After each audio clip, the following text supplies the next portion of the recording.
오늘은 마가복음 2장 13절로부터 17절의 본문을 가지고 인생을 살리는 예수님의 새로운 기준, 인생을 살리는 예수님의 새로운 기준, 예수님의 기준이 여러분의 기준 되시기를 축원하고 축복합니다. 여러분, 우리가 누구를 만나는 게 너무 중요하잖아요. 여러분 좋은 교회를 만났을 줄로 저는 믿습니다. 아멘 하신 분들 최소 100세까지 감기도 걸리지 말지어다. 여러분 좋은 배우자를, 하나님이 최고의 배우자를 주셨으리라 믿습니다. 크게 하셔야죠.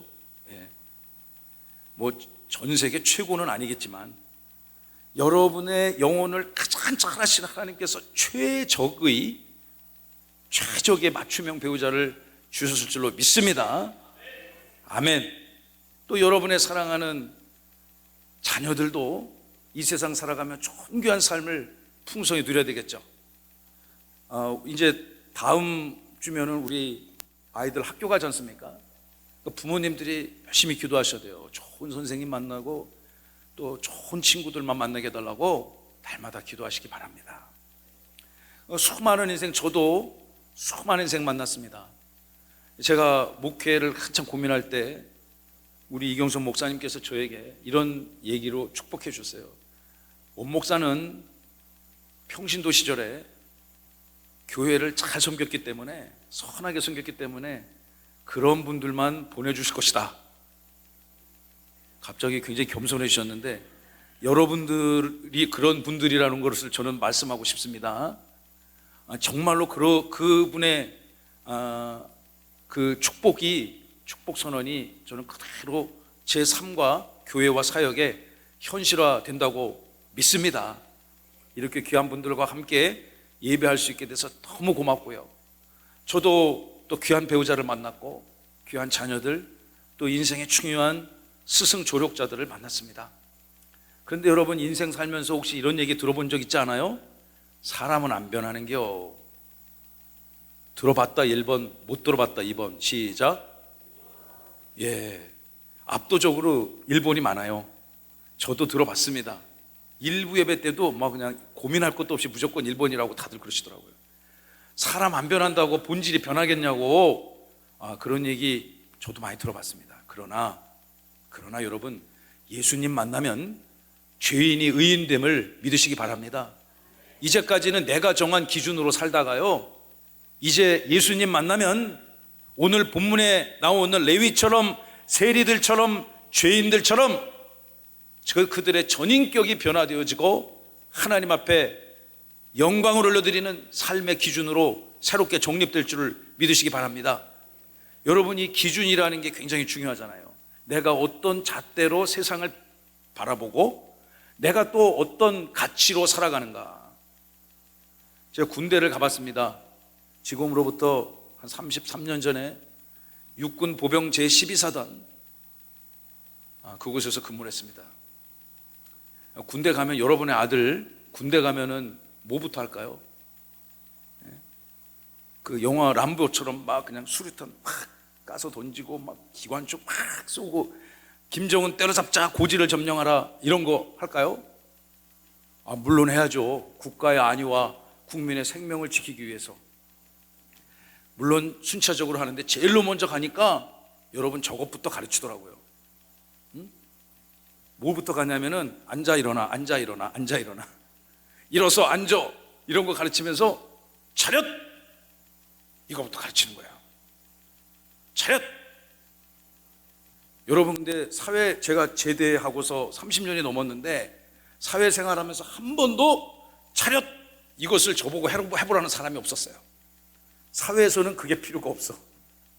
민간인으로 사는 여러분들은 무슨 조폭이 아닌 이상, 그리고 직업 군인이 아닌 이상 그런 자세를 취할 필요가 없습니다.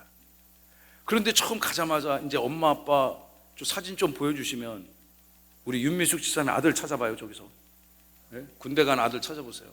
이제 제대할 때 됐잖아요, 그렇죠? 우리 윤미숙 집사님 아들 군대 간다고 저한테 기도를 받는데 기억이 생생해. 아들은 얼굴이 편안해. 아들은 그냥 뭐 영혼이 편안한데 엄마가 그냥 큰 눈에서 눈물이 그냥 뚝뚝 떨어지는 거예요. 이제 벌써 제대할 때 됐네요. 여러분, 우리 아들들이 군대 가면 저거부터 하는 거예요. 민간인 때 어떻게 살았겠어요? 12시 넘어서 막 새벽 3시, 4시까지 놀고 막 넷플릭스 보고 막 또 낮에는 한나절까지, 이럴 때는 자는 게 아니라 디비저 잔다고 하잖아요. 예? 그렇게 살다가 저렇게 군대 가면 통제를 받아야 되는 거예요. 이제는 민간인이 아니고 국가의 안위를 지키고 국민의 생명을 보호할 군인으로서의 모든 삶의 기준이 바뀌어야 되는 거예요. 6시에 일어나야 되고요, 정해진 시간에 자야 되고요, 밤에는 보초도 써야 되고, 적들이 침입하면 찾아가지고 막아야 됩니다. 그런데 모든 것부터 배워야 되느냐? 차렷 자세부터 배워요. 걷는 자세, 바로 서 있는 자세, 그리고 줄을 서는 그것부터 한 2주 동안 가르치는 거예요. 참 지루하더라고요. 우리가 뭐 걷는 거 몰라서 군대 간 거 아닌데 왜 저걸 저렇게, 예를 들어서 눈을 감고서도 막 오열횡대 줄을 서라 하면 착 설 수 있는 그 정도, 이제 2주 동안 군대에서 막 조교들이 굴려가면서 배우면 그렇게 됩니다. 그리고 나서 총을 주고 고지를 점령하는 훈련을 하고 순차적으로 하더구만요. 이런 과정을 제대로 겪지 않으면 사고가 나요. 군대 왔는데 이제 엄마하고도 헤어지고 애인하고도 헤어지고 알바하던 것도 놓고 왔는데 계속 군인 와가지고 그거 다 잊어버리고 새로운 군인의 질서로 살아야 되는데 계속 두고 온 애인 생각하면 군생활이 행복하지가 않아요.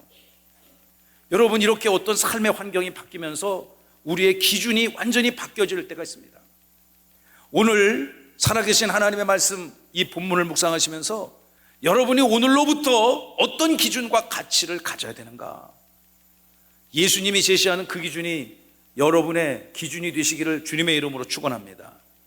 오늘 읽은 본문 마가복음은요, 예수님이 3년 사역 중에서 초반부, 특별히 1장 16절부터 3장 6절까지 예수님의 갈릴리 초기 사역을 설명하고 있는데, 예수님 사역의 가장 핵심이 무엇인가? 말씀을 가르치시고 말씀으로 제자들을 부르신 사역을 감당하셨음을 믿으시기 바랍니다. 여러분도 말씀으로 인하여 예수님을 만나게 되었고 하나님의 살아계심을 오늘도 누리며 살아갈 수 있는 것입니다. 예수님의 부르심을 받아 하나님을 예배하는 여러분의 삶에 풍성한 은혜, 예수님의 축복이 임할 줄로 믿습니다. 마가복음은 굉장히 흥미로운 책이고요, 살아계신 하나님의 말씀, 로마의 박해와 기독교 그 치열한 초대교회 설립되는 당시에 복음이 이제 이방 땅으로 막 전해지던 그 시기에 숭고한 복음의 가치를 지키기 위해서 기록된 예수님에 관한 하나님의 말씀입니다. 이 마가복음에 관한 가장 강력한 특징이 2가지가 있는데, 여러분, 첫째는 4개 복음서 중에서 가장 기록연대가 빠른 책입니다. 기록연대가 빠른 걸 어떻게 아는가? 이미 우리보다 먼저 성경을 충분히 연구한 학자들이 이건 의심의 여지가 없다. 여러분도 알 수 있습니다. 이 4개 복음서를 한 5번 정도만 통독을 해보면 자연스럽게 이 책이 가장 빨리 쓰여진 거네, 알 수 있습니다. 그리고 가장 빨리 쓰여진 결정적인 증거가 가장 짧다는 것입니다. 여러분이 마음을 잡수시고 읽으시면요, 보통 읽는 속도로 1시간 20분, 드라마 한 편 볼 정도면 1장부터 16장까지 다 읽을 수 있습니다. 여러분, 이 책은 먼저 기록되었기 때문에 나중에 기록되어진 마태, 누가에 직접적인 영향을 주었고 요한복음에도 상당한 영향을 끼쳤습니다. 그리고 이 말씀은 오늘도 살아있어서 저와 여러분들에게 예수님을 더 깊게 알아가는, 예수님의 기준을 여러분의 기준으로 삼을 수 있는 귀한 은혜의 말씀인 줄로 믿으시기 바랍니다. 여러분, 이 말씀을 통해서 우리 첫 번째 우리 14절의 말씀을 보고 예수님을 만난 레위에게 찾아온 변화를 함께 상고하기를 원합니다. 우리 한번 읽어볼까요? 첫째, 시작. 예수님을 만난 레위에게 찾아온 변화. 14절을 읽어봅시다. 또 지나가시다가 알페오의 아들 레위가 세관에 앉아있는 것을 보시고 그에게 이르시되 나를 따르라 하시니 일어나 따르니라. 아멘. 여러분, 예수님이 가는 곳곳마다 복음을 전하셨어요. 갈릴리 호숫가 주변에 가버나움이라고 하는 큰 항구가 있었습니다. 오늘의 이 본문에 등장하는 레위도 가버나움 항구 어딘가에서 체험 삶의 현장 그날도 치열하게 일을 하고 있었을 것 같아요. 성경은 증언하기를 예수님이 찾아가 그 인생을 주목한 그 인생의 이름은 알페오의 아들 레위라는 사람이었는데, 여러분 이 사람이 나중에 누가 됩니까? 마태복음을 기록한 사도 마태가 되는 것입니다. 이 사람은 무슨 일을 하고 있었는가? 다시 본문을 좀 띄워주시면 세관에 있었어요. 여러분 세관 어디 가면 있습니까? 공항 가면 있지 않습니까? 그리고 항만에 가면 있지 않습니까? 세관이 뭐 하는 거냐면, 국경이 다른 나라에서 다른 나라로 그 물자나 재화나 용역이 이동되어질 때, 그 이동되는 그 경계선 지점에서 그 재화나 용역의 가치를 평가해서 세금을 물리는 그런 국가기관 아니겠습니까? 그러니까 국세를 걷어들이는 거죠. 지금으로 따지면 국세청 또는 관세청. 제 가까운 친구가, 고등학교 때까지 친하게 지냈던 가까운 친구가 지금 관세청 꽤 고위 간부입니다. 여러분 그곳에서 세금을 징수했어요. 요즘 이제 트럼프가 다시 집권을 시작해서 제일로 먼저 사인한 서류 중에 하나가, 미국이 더 이상 다른 나라와 교역하게해서 손해 안 보겠다. 여러분 이 사람 비즈니스맨이잖아요. 장사꾼이지 않습니까? 그러니까 믿지는 장사를 못하겠다. 그래서 제일로 먼저 한 게 뭡니까? 각 나라와의 무역에 관세를 엄청나게 올리는 거죠. 여러분 아마도 이 세리, 레위, 세금을 징수하는 이 레위는 그러한 일들을 하는 사람이었던 것으로 생각됩니다. 그런데 이 레위, 세리라는 직업을 가진 사람이, 지금 우리 교회도 공직에 계신 분들이 많이 계시는데 국가기관 공무원 되려면 얼마나 어렵습니까? 그런데 여러분 우리가 지금은 관세청 또 국세청에 근무하시는 분들을 막 그렇게 비난하고 정죄할 이유도 없고 되기도 어렵고, 그러나 예수님 시대 때 이 세리, 세금을 걷어들이는 사람은 일반 사회 민중들로부터, 백성들로부터 환영받지 못하고 욕먹고 정죄받았던 그런 직업군에 있었던 사람이었어요. 그 이유는 이렇습니다. 그 땅을 실질적으로 통제하는 사람은 분봉왕 헤롯, 유대왕 분봉왕 헤롯이었지만, 그리고 그 땅을 정복한 사람이 있지 않습니까? 저 지중해 바다 건너 로마의 황제, 그 사람들에게 세금을 납부하기 위해서 이스라엘 동족들로부터 세금을 걷어들여서 할당량을 채워 로마 황제에게, 그리고 분봉왕 헤롯에게 바치고 나머지 재산은 자기 것으로 취했기 때문에 이런 일을 하는 사람을 피지배계층 민족들이 선호할 리가 없겠죠. 그래서 그 사람들을 미워하고 정죄하고 사람 취급도 하지 않았으며, 그 시대의 주류 세력이었던 오늘 17, 16절에 등장하는 바리새파 서기관들은 아예 같은 자리에서 밥도 먹지 않고 인간으로 상종하지도 않았음을 알 수 있습니다. 다시 13절 말씀을 띄워주시면, 그런 천대받던 사람 레위를 찾아가 주님이 말하는 거예요.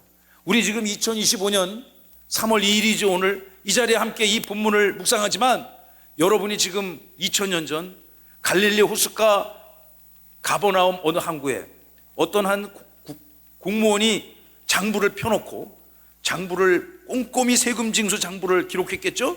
대충 얼렁뚱땅 기록하면 안 되잖아요. 세금을 정확하게 매겨야 되니까. 여러분 그가 아마 주판을 튕겨가면서 그것을 하고 있었겠죠. 예수님이 그 앞을 또 지나가시다가 그 세리 출신의 레위와 시선이 마주쳤습니다. 주님이 그를 보셨습니다. 주님이 여러분을 보셨기에 이 시간 예배자로 부름받았음을 믿으시기 바랍니다. 그리고 말을 걸기 시작해요. 아마 레위는 당황했을 것 같아요. 왜냐하면 예수님도 유대인의 혈통을 따라 인간으로 오셨지 않습니까? 겉모습만 보면 자기를 경멸하는 보통 유대의 랍비란 말이죠. 그 랍비가 와가지고 말을 걸기 시작해요. 그에게 하나님의 나라를 알려주셨을 것입니다. 그리고 믿음이 너를 구원하게 될 것이라는, 이제까지 그 어떤 설교자도 하지 않았던 설교를 그에게 들려줬을 것이요. 그리고 나를 따르라 말하시니 그가 일어나 그가 그렇게 소중하게 여겼던 세금 징수 장부, 그리고 걷어들인 재물, 그런 것들을 즉시로 내려두고 버려두고 주님을 따르기 시작했다고 성경은 증언하고 있습니다. 여러분, 레위에게 있어서 가장 중요한 게 무엇이었을까요? 아마 그의 통장 잔고 아닐까요? 그의 재산 목록 아니었을까요? 세상 사람들로부터 욕은 얻어 먹을지언정 나만 잘되면 돼. 아마 그런 생각으로 그의 재산을 늘리는 것에 그의 인생의 기준과 초점이 맞춰져 있었을 것입니다. 그런데 예수님을 만나니까 이제까지 가장 소중하고 귀하게 생겼던 것이 의미가 없어졌다는 것을 그는 깨닫게 되어졌어요. 그리고 그것들을 버려두고 내버려두고 주님의 제자의 길을 걷기 시작했습니다. 제가 지난 주간에 충북 CBS 라디오 방송에서 인터뷰를 하자고 그래가지고 다녀왔는데요. 그분이 이제 저에 대한 이야기를 이렇게 만나는 사람이니까 스터디를 했겠죠. 그러면서 서두에 이런 얘기를 하시는 거예요. 주님이 베드로도 야고보도 안드레도 요한도 이렇게 만났는데 이렇게 따르고서 주의 길을 걸었다고, 오늘 그런 목사님을 소개합니다. 이렇게 저를 소개하는 거예요. 그래서 제가 또 사실관계는 바로 잡아야 되잖아요. 예, 제가 그 예수님의 그 대사도에 견줄 수 있는 인물도 아니고요. 그 사도들은 분명히 예수님 말씀하셨을 때 즉시 따랐다 하고 기록되어 있는데, 저는 즉시 따르지 않았기 때문에 주님께서 꽤 애를 먹으셨을 겁니다. 제가 이렇게 얘기했습니다. 여러분, 근데 저도 이 손에 쥔 알량한 거 탁 내려놓으니까 그제서야 제 영혼의 평화가 찾아오더라고요. 여러분이 가장 소중하게 여겼던 것 내려놓고 주님이 주시는 샘물로 여러분의 영혼과 삶과 가정을 채우시는 은혜가 있기를 주님의 이름으로 축원합니다. 여러분, 예수님 만나면 인격이, 전인격 본질이 변화되어짐을 믿으시기 바랍니다. 여러분, 이렇게 레위가 소중했던 것들을 내려놓기 시작했어요. 그러니까 두 번째, 우리 15절의 말씀을 통해서 이제 그의 이 변화가 주변에 있는 사람들로부터 확산되어져 가는 그 현장을 15절이 다음과 같이 증언합니다. 여러분, 15절 말씀을 우리 같이 읽어보길 원합니다. 다 함께 시작. 그의 집에 앉아 잡수실 때에 많은 세리와 죄인들이 예수와 그의 제자들과 함께 앉았으니 이는 그러한 사람들이 많이 있어서 예수를 따름이로라. 아멘. 여러분, 이제 레위가요, 예수님을 만나서, 물론 마가는요 아주 그냥 핵심적이고 축약적으로 그날의 상황을 전하고 있었겠지만, 예수님을 만나서 예수님의 눈빛, 그 자애로운 눈빛, 평화의 메시지, 그의 영혼을 소성시키는 메시지를 듣고 그의 인생이 이제까지 중요하다 생각했던 것들이 다 완전히 질서를 정립하게 된 거죠. 그러자 이제 자기 삶의 주변으로 그의 변화를 알리기 시작합니다. 예수님을 자기 가정으로 초대합니다. 그리고 자기 가족들과 함께 음식을 준비합니다. 그리고 자기 친구들을 부릅니다. 성경은 증언하기를 그 누구를 불렀느냐? 그러니까 예수님과 제자들을 초청해서 아마 회심한 그것이 너무 기뻐서 이제 어쩌면 이제 예수님을 따라 살기로 결심했으니 그 가족들과 함께, 주변의 지인들과 함께 지금 연회 파티를 벌이고 있는 겁니다. 맛있는 음식을 나누며 예수님에 관한 이야기를 듣고 예수님이 전하시는 하나님의 나라의 비밀의 경륜들을 즐거워하며 서로 축복하고 기뻐했을 거예요. 누구를 불렀습니까? 성경은 증언하기를 세리들을 불렀다. 그럼 레위가 뭐 하던 사람이었죠? 세리들을 불렀어요. 누구 부른 겁니까? 네? 직장 동료 부른 거죠. 직장 동료, 같은 사무실에서, 사업장에서 일하는 직장 동료, 학생들이라면 같은 친구들을, 학급 클래스메이트들을 부른 거죠. 이 사람들 다 레위같이 세상 사람들이 상종하지 않았던 사람들 아닙니까? 그런데 예수님은 그 모든 율법적 장애물을 제거하시고 예수님이 낮아지셔서 세상 사람들로부터 구박받고 멸시받고 조롱받던 그 사람과 기꺼이 음식을 나누고 즐거이 이야기하며 파티를 벌이는 그 장면. 여러분, 우리가 보기에는 그거 너무나 당연한 장면이고 뭐 당연한 거 아니야 이렇게 볼 수 있지만, 그 동시대를 살아가는 사람들에는 도저히 수용이 불가능한 장면입니다. 세리들뿐만 아니라 죄인들도 그 자리에 있었다고 성경은 증언합니다. 죄인들이 누구를 말합니까? 지금도 우리 세상 살아가는 법을 어기면 어떻게 되겠어요? 재판을 받고 그 죄값을 칠 때까지 사회로부터 격리되지 않습니까? 감옥 가는 겁니다. 그리고 죄값을 다 치르고 나서야 다시 사회로 돌아오는데 그 사람들을 죄인 아니겠어요? 나라 법이 정한.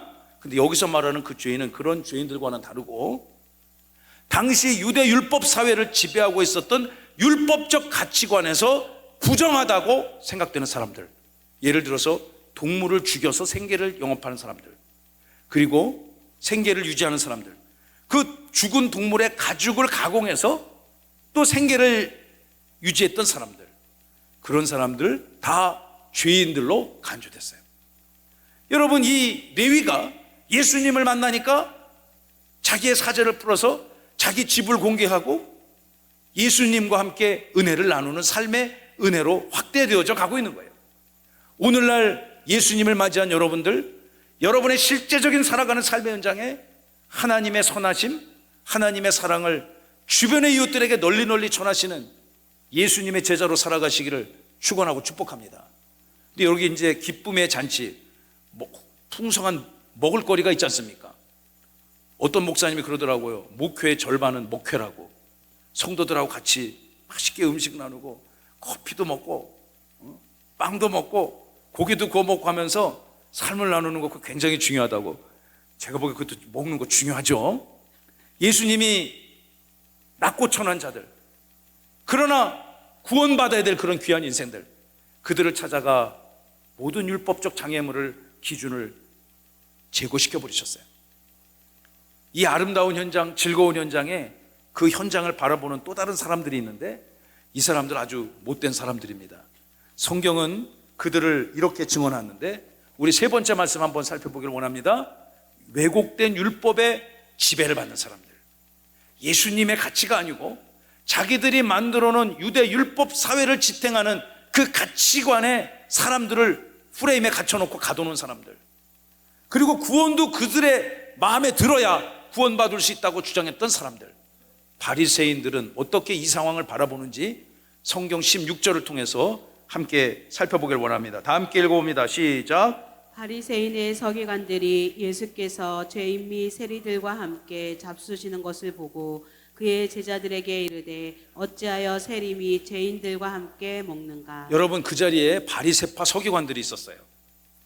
당시 유대 율법 사회를 지탱하던 양대 정치 종교 세력들입니다. 바리새파라는 사람들이 예루살렘 성전을 중심으로 권력을 장악했다면, 회당을 중심으로 바리새파 서기관들, 율법관들은 그곳을 중심으로 자기들의 세력을 장악하고 있었어요. 여러분이 잘 아는 바리새인이 하나 있지 않습니까? 이 바리새인 사두개인들이 예수님을 십자가에 못 박으라라고 하는 엉터리 재판을 해서 예수님을 죽음으로 몰고 간 결정적 주도 세력들 아닙니까? 여러분이 잘 아는 바리새인, 성경의 신약 성경의 절반이나 기록했던 그런 사람, 사도 바울이 나는 바리새인 중에 바리새인이었다라고 고백하지 않습니까? 예수님을 지극히 경멸하고 또 못살게 굴었던 그 악한 자들, 여러분, 이 사람들은요, 자기들이 만들어 놓은 율법적 가치관에서 예수님이 세리와 함께 밥을 먹고 세리를 제자로 삼고 그의 친구들, 죄인들과 함께 집단적으로 함께 같은 자리에서 먹고 마시는 것을 도저히 받아들일 수가 없었던 거죠. 예수님의 기준과 그들의 기준은 완전히 다른 것이었습니다. 여러분은 이 시대 누구의 기준과 가치를 따르며 살아가야 되겠습니까? 여러분, 이 기준이 정말 중요해요. 어저께 재밌는 동영상을 제가 봤습니다.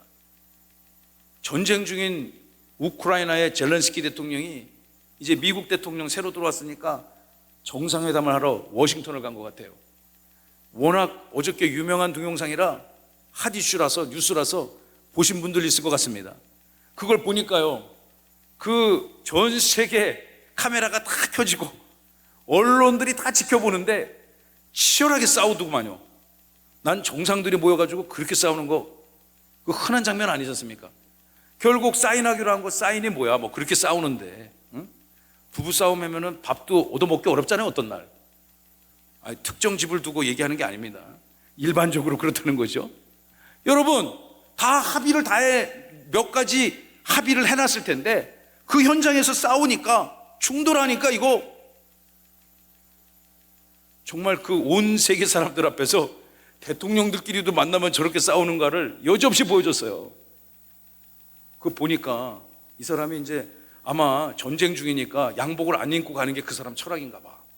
그러니까 워싱턴에 탁 내려가지고 트럼프가 딱 맞이하고 딱 앉았어요. 근데 이 젤렌스키의 복장 자체가 아마 그 미국 사람들의 심기를 건드린 것 같아. 그러니까 그게 여과 없이 다 중계해요. 어떤 트럼프의 핵심 참모가 이렇게 물어보는 거예요. 당신이 입고 있는 그 복장이 적어도 미국 대통령을 만나는데 예의를 갖추고 와야 될 거 아니냐. 우리 기준에 맞지 않는다고 얘기하는 거예요. 여러분, 인간 세상 사회도 그렇게 기준이 다르면 갈등이 생기죠. 미국 사람들은요, 무슨 꼭 모임을 하고 회의를 하고 파티를 하잖아요. 그럼 초청장을 이렇게 받잖아요. 그럼 그 끝에 항상 써 있어. 올 때 옷을 어떻게 입고 오라고. 크리스마스면 꼭 빨간 옷을 입고 오고, 빨간 옷이 없으면 빨간 모자라도, 빨간 모자가 없으면 빨간 넥타이라도 메고 와라. 드레스 코드. 항상 정장을 하고 와야 된다. 아니면 연애를 해야 되니까, 춤도 추고 그래야 되니까 턱시도 드레스를 입고 와라. 아니면 청바지 입고 네 맘대로 입고 와라. 꼭 그 기준이 있어요. 근데 젤렌스키가 물론 자기 철학이 있어서 그렇겠지만 그 미국인들의 기준을 깨트리는 거예요. 기준이 깨트리니까 서로 너무 불편해.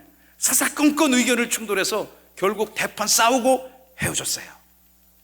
제가 이 예수님의 기준, 바리새인들의 기준을 말씀을 묵상하다가 제가 엊그저께 그 동영상을 딱 보니까 그래, 기준이 서로 다른 기준과 잣대를 갖고 있으니까 이런 갈등이 생기는구나. 여러분, 그런데 예수님이 제시한 기준은 다음과 같습니다. 이 예수님이 제시한 기준이 저와 여러분의 살리는, 생명을 살리는 기준이 되시기를 간절히 소망합니다. 죄인을 살리기 위해 이 땅에 오신 예수님의 기준 17절입니다. 우리 다 함께 시작. 예수께서 들으시고 그들에게 이르시되 건강한 자에게는 의사가 쓸데없고 병든 자에게라야 쓸데있느니라. 나는 의인을 부르러 온 것이 아니요 죄인을 부르러 왔노라 하시니라. 아멘. 아멘. 여러분, 예수님이 다 들으셨어요. 제자들과 바리새파 서기관들의 그 갑론을박하는 논쟁, 또 세리들의 의견, 죄인들의 의견 다 들었습니다. 다 듣고 종합해서 예수님이 클로징 카멘트, 결론을 내시는 거예요. 여러분, 이 17절 본문을 보시면요, 건강하면 병원 가야 될까요? 뭐 건강하면 병치료가 아니라 예방적 차원에서 가야 되겠죠. 건강한 자는 1차적으로 의사가, 별로 우리 교회도 의사 선생님 여러 분 계시는데, 여러분, 병든 자는 어떻습니까? 꼭 필요하죠. 아픈데 참고 있는 거 별로 지혜로운 것 아닙니다. 기도하시고 또 세상 전문가들의 도움을 받아야 되는 것입니다. 그 전문가들의 도움을 받고 우리는 병치료를 받을 수 있는 거잖아요. 건강한 사람, 예수님의 지금 비유 설교를 잘 들어보세요. 건강한 자는 의사가 필요 없고 육신에 연약한 자는 반드시 의사가 필요하다. 너희들 같은 죄인에게는 무엇이 필요한가? 의인이 되기 위한 그리스도의 의, 복음이 필요하다. 할렐루야. 지금 예수님은 그것 얘기하는 것입니다. 누가 죄인이고 누가 의인입니까? 인간은 스스로 천국 백성이 될 수 있는 의를 갖춘 인생은 전 세계 어느 역사, 동서고금을 막론하고 그 어디에도 없음을 믿으시기 바랍니다. 인간이 의로워져서 하나님의 나라에 들어갈 수 있는 그 의는 오직 예수 그리스도, 오직 복음, 하나님의 아들이신 그 복음의 능력으로만 가능한 것임을 여러분 믿으시죠? 아멘. 여러분의 아멘의 고백을 주님께서 기쁘게 받으셨으리라 저는 믿습니다. 여러분, 예수님이 제시하는 이 기준, 세리 레위도, 예수님의 이미 제자가 된 사도들도, 그리고 세리들, 죄인들, 심지어 그들을 공격하는 바리새인들도 다 구원의 대상인 것입니다. 그들에게 필요한 것은 무엇입니까? 이들이 절대적으로 중요하게 생각했던 율법적 가치가 중요한 것이 아니라 주님의 사랑, 주님의 정의, 주님의 공의로움이 그들을 살리는 생명의 말씀의 기준이 됨을 믿으시기 바랍니다. 우리는 그 기준을 선포하기 위해서 이 자리에 모였습니다. 우리는 그 기준은 예수 그리스도 복음의 가치를 이 땅에 증거하기 위해서 우리는 모였음을 믿으시기 바랍니다. 저는 이 본문을 묵상하면서 이 시대에 우리가 어떤 사역을 감당해야 되겠습니까? 예수님을 전할 때, 예수님의 사랑과 공의를 전할 때 예수님은 절대 폭력과 과격한 방법을 사용하지 않으셨어요. 그저 말씀을 전하시기 시작하셨고, 그리고 제자들을 부르셨고 그들의 연약함을 치유해 주셨습니다. 과격한 폭력이나 구호로 상대방을 경로시키지 않으셨어요. 사랑하는 성도 여러분, 우리 이 시대를 살아가면서 예수님의 복음의 기준이 우리 교회의 기준이 되고, 여러분 가정의 축복의 기준이 되시고, 여러분 인생의 소중한 기준이 되시기를 주님의 이름으로 축원합니다. 내 기준 버리고 예수님의 기준 취하시기 바랍니다. 따라해 보세요. 예수님의 기준, 내 기준. 예수님의 기준, 내 기준. 예수님의 그 복음이 여러분을 살리는 복음인 줄로 믿으시기 바랍니다. 우리는 그 은혜로 사는 거예요. 우리는 그 능력으로 이 땅을 승리하여 하나님 앞에 영광을 올려줘야 될 줄로 믿습니다. 예수님은 생명이시고 그 시대의 모든 잘못된 왜곡된 가치들을 다시금 정립하기 위해 2000년 전 이 땅에 오신 하나님이신 거죠. 사랑하고 친애하고 존경하는 성도 여러분, 여러분 누군가에게 여러분 인생에 레위가 있습니다. 제 인생에도 레위가 있고요, 세리들이 있고 죄인들이 있으며, 여러분의 삶의 주변에도 여전히 바리새파 서기관들과 같은 율법주의자들이 있을 수 있습니다. 그 모두에게 주님은 필요한 것입니다. 여러분에게 절대적으로 그 주님의 필요하고 주님의 능력이 역사하셨듯이 여러분의 사랑하는 영적인 레위 세리들에게 주님의 기준, 주님의 가치를 전하셔서 함께 구원받으시고 주의 영광을 선포하는 믿음의 선한 역사, 믿음의 풍성한 역사를 이루시기를 살아계신 예수님의 이름으로 축원하고 축복합니다.